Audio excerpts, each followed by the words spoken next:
Berbahagialah orang-orang yang memegang peringatan-peringatannya, yang mencari Dia dengan segenap hati. Yang memegang peringatan-peringatannya, kata peringatan-peringatan di sini itu bukan warning. Peringatan-peringatan di sini itu testimonies. Bedain ya. Berbahagialah orang-orang yang memegang peringatan-peringatannya. Kata peringatan di sini bukanlah peringatan bahasa Indonesia atau warning. Ya, peringatan, mainan ini tidak boleh di tangan anak kecil di bawah 3 tahun tanpa dijaga oleh orang dewasa. Itu bukan peringatan begitu. Peringatan di sini testimoni atau suara hati, conscience, hati nurani, kesaksian roh. Alkitab berkata di sini, berbahagialah orang yang pegang conscience yang murni. Berbahagialah orang di zaman kayak gini, zaman edan, orang yang hati nuraninya murni, itu yang paling bahagia. Karena orang seperti itu punya pegangan. Dan dia doa pun tidak penasaran, dia tahu bahwa doanya pasti didengar Tuhan. Ada orang tertentu, ya, masalahnya dia bukanlah dia nggak bisa berdoa, tapi dia nggak bisa percaya bahwa akan doanya sendiri. Kenapa? Karena nuraninya tercelah. Berbahagialah orang-orang yang memegang peringatan-peringatannya. Saya sebagai hamba Tuhan lihat berapa kali orang yang sudah pakai nafas oksigen seperti ini. Mungkin tidak langsung di rumah sakit, tapi video call. Apalagi di zaman pandemi seperti ini, saya sudah berapa kali mendoakan seperti itu, ada yang sembuh, ada yang mati. Tapi saya melihat perbedaannya, orang yang diginikan dan sudah sebentar lagi dilubangi, ada 2 macam reaksi. Satu, panik. Satu lagi, tenang dan berkata, puji Tuhan, Tuhan tetap beserta aku, semacam itu. Ternyata bedanya di mana? Nurani mereka. Zaman seperti ini tidak tahu apa yang akan menimpa. Tapi berbahagialah orang yang memegang kesaksian rohnya. Orang seperti itu hidup tanpa penyesalan, mati tanpa ketakutan, mengarungi kehidupan ini dengan sebuah perasaan bahwa Tuhan akan menyertai hidupnya. Berbahagialah orang-orang yang memegang peringatan-peringatannya. Kesaksian roh kita itu loh dijaga. Alkitab itu bukan hanya tertulis, Alkitab itu juga terukir di dalam lubuk hati kita. Ada waktunya ketika kita mau melakukan sesuatu atau mengatakan sesuatu, kita nggak srek, ya kan? Atau setelah kita melakukan, kita terabas aja, kita terjang aja sekalipun kita tahu itu salah, lalu setelah itu hati kita menuduh kita. Belajarlah di hari-hari ini, melatih hatimu untuk nurut dengan nurani yang bersih.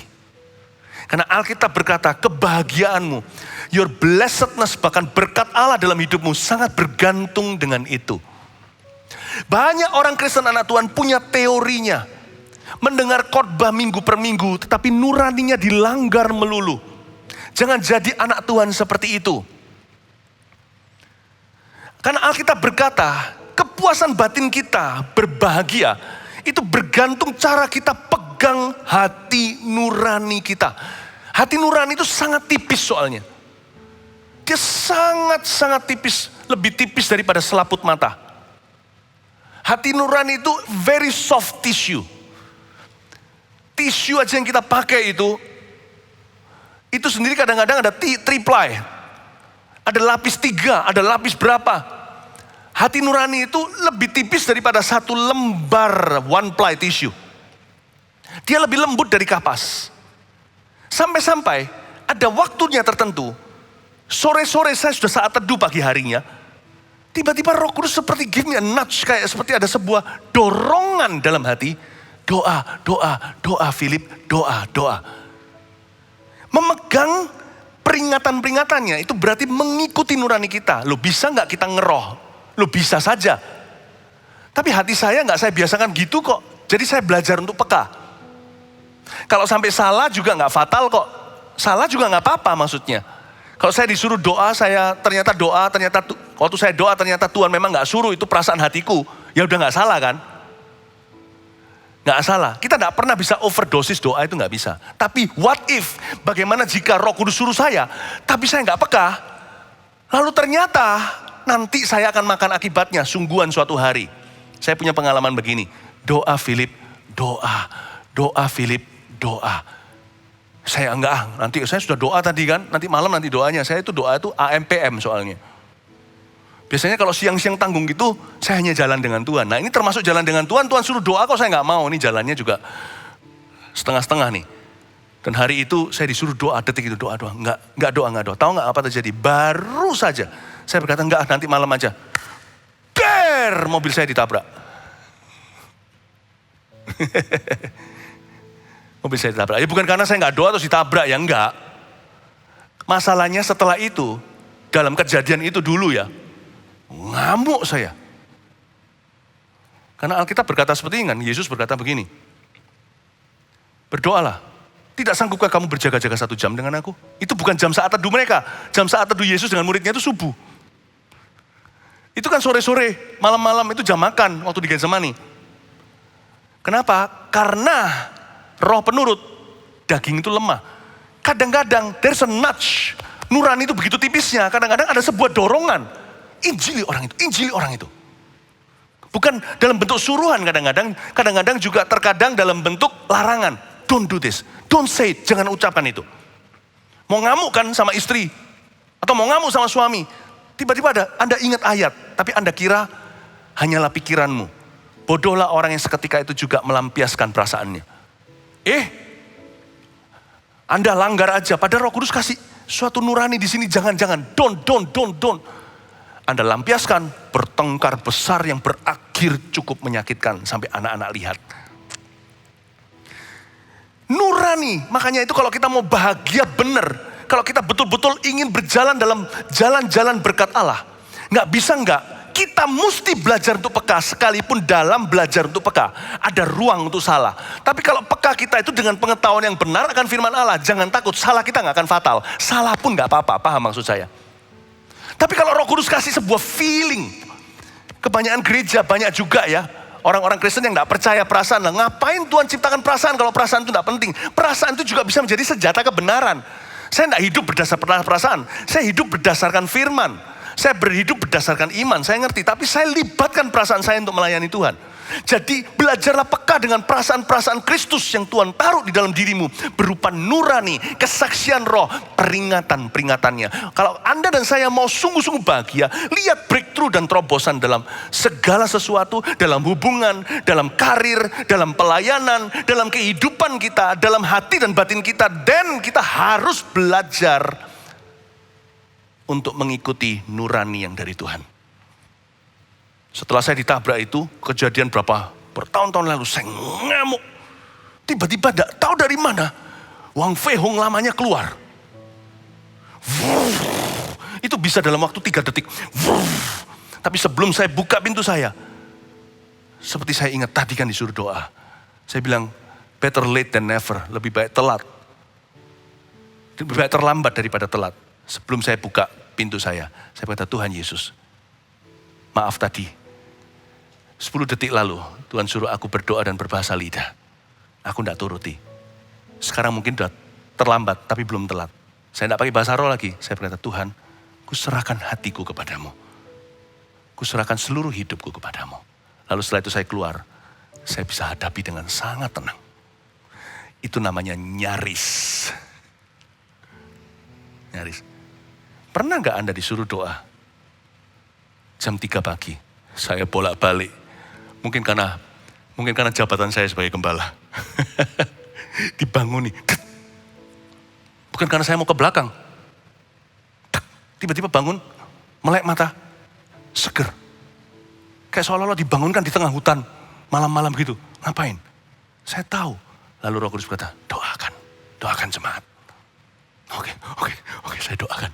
Saya nggak berani karena kalau saya nggak berdoa, pasti ada akibatnya. Tapi apakah saya berjalan kemana-mana takut-takutan? Nanti kalau nggak doa gimana? Nggak doa. Enggak sih. Karena itu bukan sesuatu yang saya pikirkan. Tapi sesuatu yang tiba-tiba datang. Belajar untuk menangkap sinyal-sinyal peringatan. Ini bukan warning, tapi ini adalah kesaksian roh. Coba letakkan tangan di dada seperti ini, katakan, di dalam sini ada kesaksian Roh Kudus. Tuhan ajarku untuk peka. Haleluya, kasih tepuk tangan untuk Tuhan. Oh, saya punya 1001 cerita. Gimana saya kurang taat. Termasuk waktu disuruh nginjili seseorang. Di waktu, berkali-kali. Saya tahu Tuhan itu maha kuasa. Tapi jangan lupa loh ya, karena kunci di tangan kita. Kita harus belajar dituntun oleh Allah, karena kita sangat berdampak. Apa yang kita lakukan dan tidak kita lakukan. Makanya itu berbahagialah orang yang memegang peringatannya. Dan berbahagialah orang-orang di sekeliling orang-orang yang memegang peringatan-peringatannya. Dibutuhkan di dunia ini orang-orang yang semakin peka sama Tuhan. Jadilah peka jemaat tahun-tahun ini dalam dealing, berbisnis, dalam bekerja sehari-hari, belajarlah untuk menjaga kepekaan. Lalu yang mencari Dia dengan segenap hati. Alkitab berkata di ayat 2b, mencari Tuhan dengan segenap hati. Alkitab di sini dikatakan search Him. Search Him, bukan research. Search, cari Dia. Bukan riset Dia. Tuhan tidak suruh kita hanya mengembangkan pengetahuan, tapi Tuhan suruh kita mencari Dia dengan segenap hati. Search Him. Dengan segenap hati itu caranya gimana? Bukankah yang penting hatinya? Carilah Dia dengan segenap hati, itu bukan hanya di hati. Kalau hanya di hati, maka bunyinya hanyalah carilah Dia. Dengan segenap, perbedaannya di kata segenap. Kata segenap hati itu requires perbuatan. Itu membutuhkan perbuatan-perbuatan. Banyak orang Kristen berkata, yang penting hatinya. Lah pertanyaannya, kok Anda tahu hatimu sendiri? Apakah Anda Tuhan? Saya tidak pernah tahu hati saya sendiri. Karena itu saya butuh ekspresi. Untuk saya tahu istri saya perasaannya seperti apa, saya lihat ekspresi wajahnya. Untuk saya tahu anak-anak saya perasaannya seperti apa, saya akan berbicara dan komunikasi dengan mereka. Search the Lord with all your heart. Kata all, segenap hati, membutuhkan perbuatan nyata. Karena itu mencari Tuhan dengan segenap hati itu, contoh aktivitasnya adalah prayer, worship, fasting, service, ministry, doa, menyembah, berpuasa, melayani. Itu yang disebut dengan mencari Dia dengan segenap hati. Yang penting bukan hanya hatinya, tapi juga perbuatannya. Karena kita disuruh cari dengan segenap, bukan dengan hati saja. Increase your spiritual activities. Bukan supaya dilihat oleh orang, tapi to edify yourself, untuk membangun dirimu dalam Tuhan, belum lagi untuk membangun orang lain. Kalau di sini ada orang yang sering bolong-bolong dalam doa, mulai berdoalah. Di timer kayak kita itu lagi masak, bukan karena Tuhan yang kita timing, tapi karena daging yang kita timing. Saya aja timer loh, tiap pagi bangun tidur berkali-kali jemaat dengar ini dari saya. Saya berbahasa roh 40 menit tidak kurang. Saya tidak negosiasi, nggak peduli saya tidurnya jam berapa tadi malamnya. Nggak peduli saya capek, nggak. Saya selesaikan 40 menit. Kalau nih, saya dalam 40 menit kan saya masih ada di atas ranjang, tertidur lagi, snooze gitu. Jadi saya waktu berbahasa roh itu, dari waktu ke waktu lihat ke jam, bukan karena saya bosan. Tapi saya timing diri saya sendiri. Kalau 10 menit pertama saya berbahasa roh, berbahasa lidah dengan lancar, meskipun saya tidak tahu saya mikir apa, kan masih ngantuk ya kan. Karena itu pagi-pagi sekali, seringkali subuh. Lalu kemudian waktu saya bangun, loh kok udah jam 8? Berarti 10 menit kemudian tidak berbahasa roh lagi, tapi ngorok sisanya. Saya ulang bahasa roh saya, bukan 10 menitnya saya hitung. Saya tambahkan 30 menit. Saya nggak tahu tadi itu saya berhenti di menit ke-15 atau 5:20, saya hanguskan. Saya kembali yang saya ingat 10 menit. Terakhir kali saya lihat jam dinding, itu 10 menit telah berlalu. Saya lanjutkan 30 menit kemudian, saya berbahasa roh, berbahasa lidah. Saya jarang bangun jam 8. Karena saya orang pagi. Tapi ada waktunya kalau badan saya letih, luar biasa capeknya, setengah mati. Saya bisa-bisa tembus jam 7 sampai jam 8 tertidur lagi. Itu sangat jarang, tapi kalau terjadi, saya tidak akan korbankan jam doa saya. Saya harus selesai 40 menit. Kayak orang kalau latihan badan, sudah ada hitungannya, sit up berapa kali, push up berapa kali. Kalau kita ada yang angkat besi ke gym, udah ada ukurannya itu gym pribadi, udah tahu di situ dia berapa pound atau berapa kilo yang dia angkat untuk bench press hari itu membentuk dadanya. Semua ditakar, timing dirimu. Karena kalau kita mencari Tuhan terus dengan segenap, harus ada disiplin yang tinggi. Saya tidak gembar-gemborkan kapan saya puasa. Kalau saya puasa orang nggak tahu, saya rap wajah menuruti pengajaran guru saya, Yesus Kristus. Kalau kamu puasa, jangan dipamerkan ke orang lain. Tapi saya ada waktunya kapan saya puasa. Ada waktunya kapan saya berdoa. Ministry, saya sangat komitmen. Kayak hari ini saya khotbah 4 kali. Waktu kemarin ini, ada aktivitas ini itu. Siang saya sudah pulang. Saya sudah meringkuk di kamar saya full sampai malam. Hanya berdoa, baca Alkitab. Saya tidak punya persiapan khotbah soalnya. Persiapan khotbah saya adalah persiapan hati. Bukan persiapan materi. Karena itu saya siapkan hati saya dibacem dalam hidup saya. Saya nggak bisa berkata yang penting hatinya. Emangnya kalau saya nggak begitu, saya nggak bisa khotbah? Bisa. Setelah puluhan tahun saya berkhotbah, bangun tidurku terus mandi. Nggak harus langsung mandi, bangun tidurku terus khotbah, saya bisa. Tapi khotbah saya bukanlah dengan fasih lidah. Saya berdoa supaya khotbah saya itu mengena dan mengubah kehidupan seseorang. Itu butuh roh Tuhan. Saya bacem diriku di situ. Jangan sampai kiranya ini adalah aktivitas rohani lalu kita asal-asalan. Di dalam dunia kerja aja nggak bisa begitu.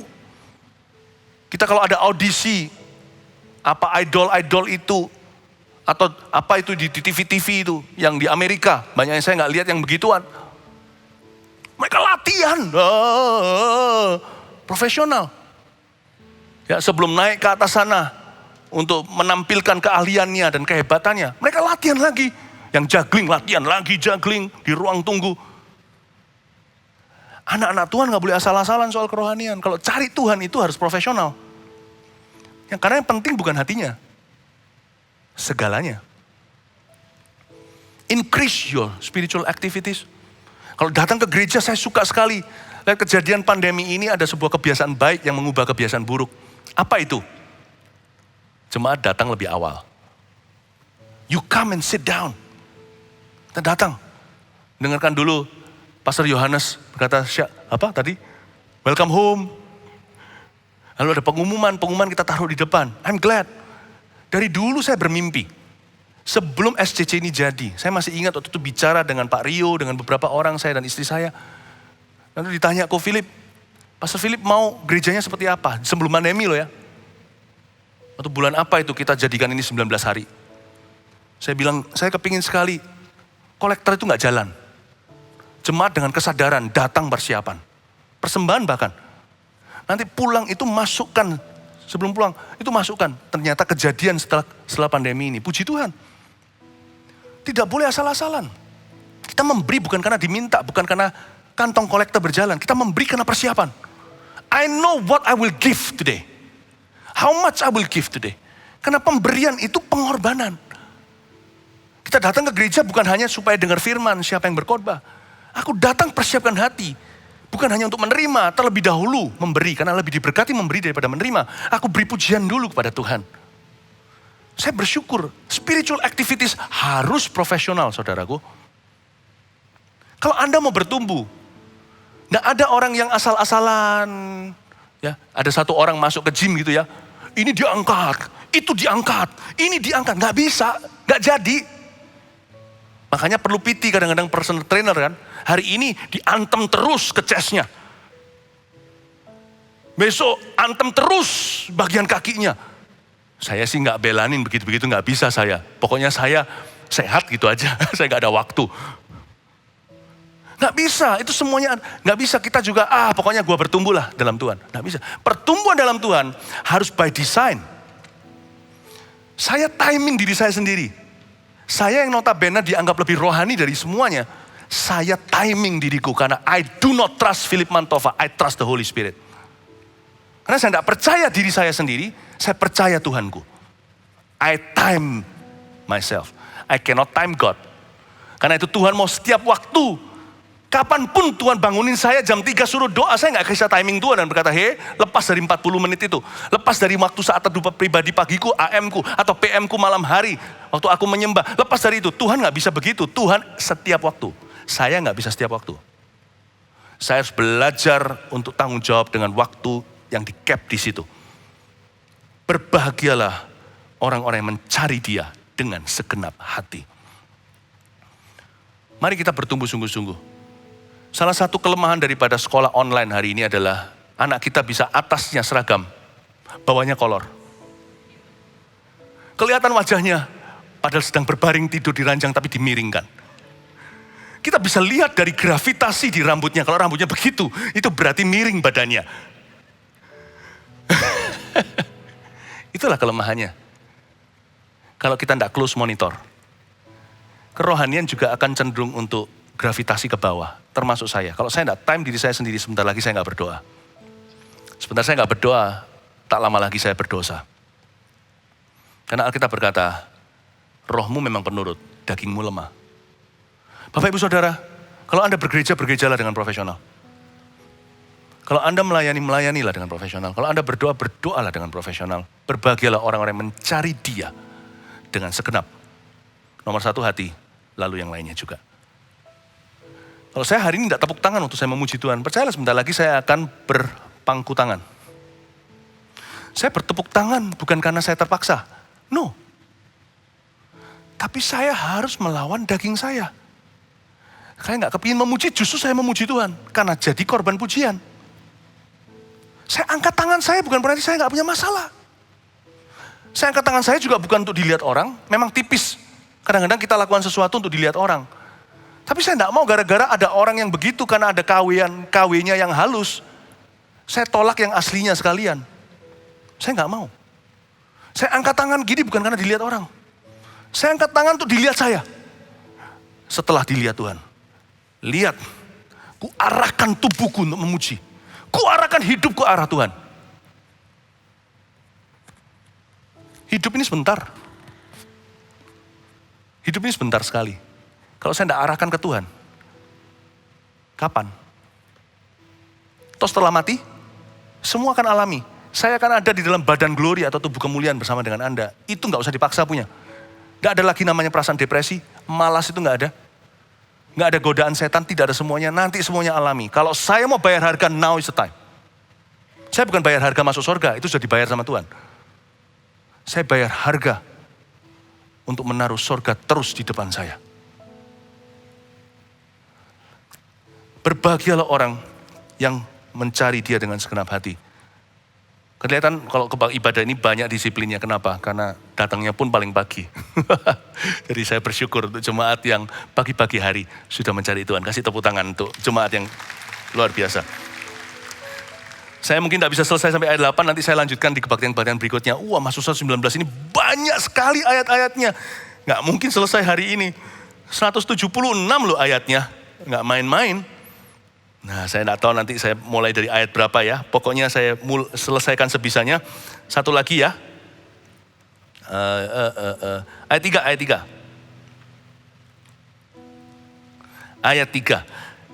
Satu lagi lalu selesai. Yang juga tidak melakukan kejahatan dan yang hidup menurut jalan-jalan yang ditunjukkannya. Ayat 3, berbahagialah masih dalam konteks itu yang tidak melakukan kejahatan. Kata kejahatan di situ bukan sin tapi iniquity. Dalam bahasa Inggrisnya itu INEQUITY.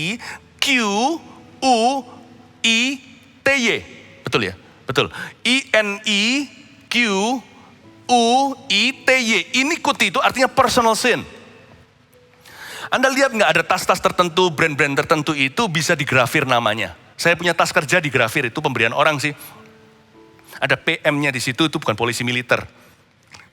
Itu nama saya. Ya, PM di situ. Saya lalu ada satu orang waktu ini saya pernah dikasih satu orang satu pen, ada tulisan, ada grafir atau tulisan saya, Philip Mantova di situ. Ya. Seneng kan kita kan dapat yang personal gitu kan seneng.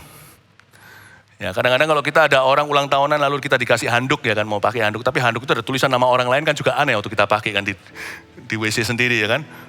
Nah, jadi apalagi kalau itu yang ulang tahun adalah X-nya ya kan.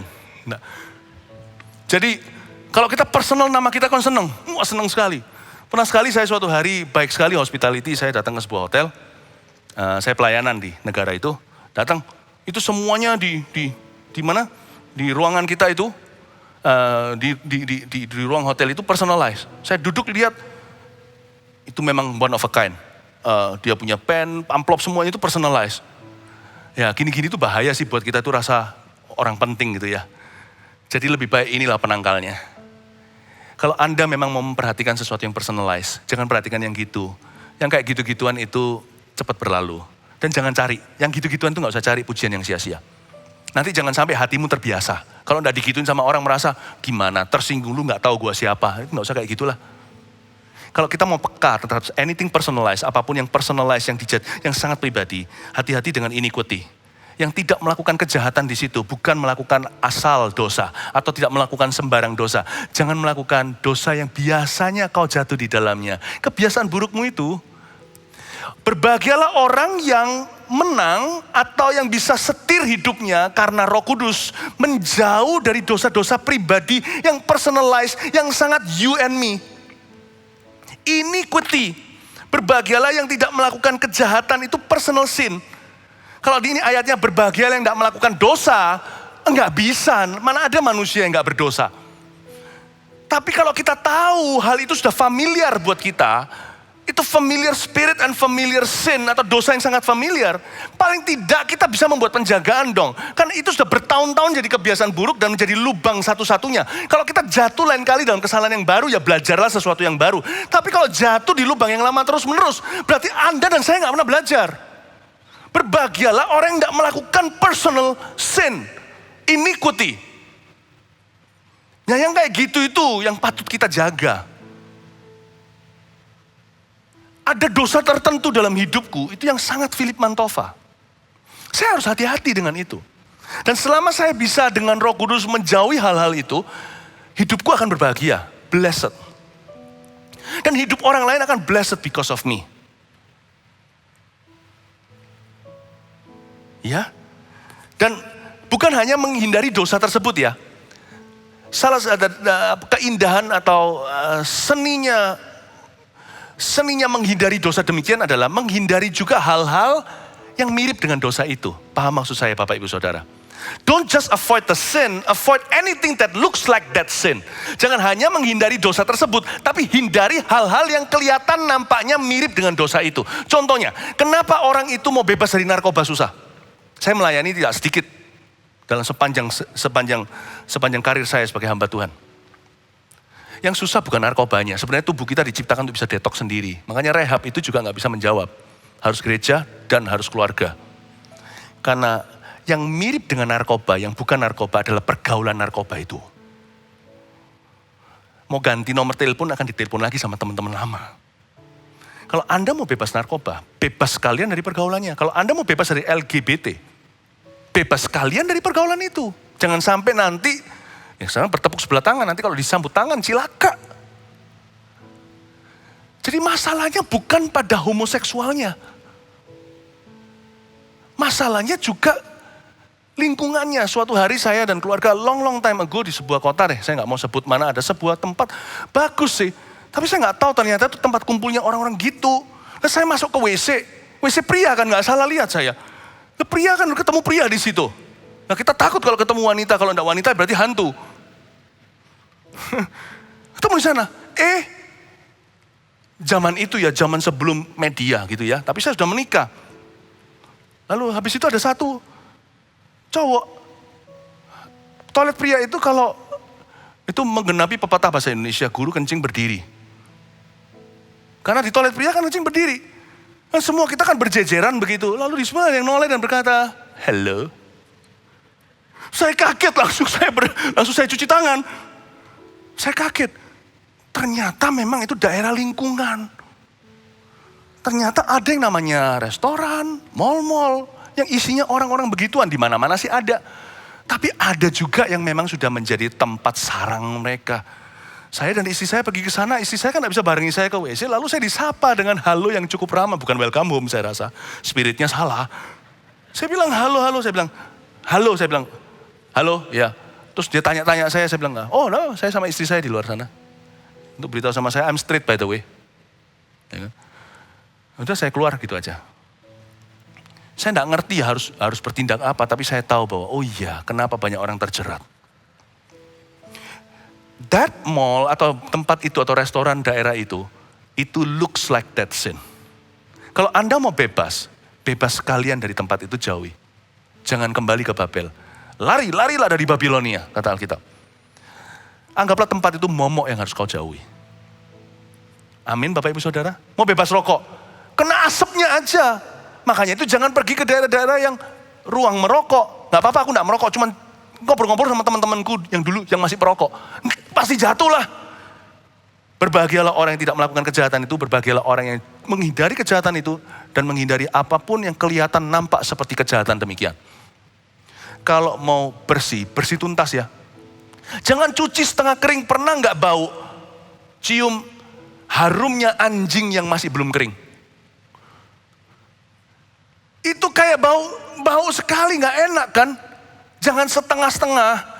Kalau kita mau bersih-bersih sekalian, jangan cuci itu setengah basah. Itu baunya gak enak untuk dicium di hidung. Lalu yang juga tidak melakukan kejahatan dan yang hidup menurut jalan-jalan yang ditunjukkannya. Saya berdoa di dalam nama Yesus supaya apapun yang Anda gumulkan hari ini, kebiasaan buruk itu Anda dan saya bisa melewati dengan sempurna. Saya berdoa agar hikmatnya sekarang Anda mengerti bahwa yang perlu kita jauhi bukan hanya kejahatannya, karena ayat 3 komplitnya berbunyi, hidup menurut jalan yang ditunjukkannya, berarti kita juga harus jauhi jalan-jalan orang berdosa yang selama ini menjadi jerat hidup kita. Apa yang selama ini menjeratmu? Ke dalam selingkuh, pergaulan mungkin arisan itu sendiri gak salah. Tapi kalau dihadiri dengan orang yang salah, apapun juga akan kamir. Apakah itu mungkin reuni? Hati-hati. Apa yang membuat seseorang itu selingkuh? Mungkin karena candaannya tanpa batas dengan lawan jenisnya. Contohnya. Kalau Anda dan saya mau bebas tahun ini, mau diberkati, mau menjadi orang yang blessed, atau melihat Tuhan nyata dalam kehidupan Anda dan apapun yang Anda kerjakan, ada Tuhan di dalamnya.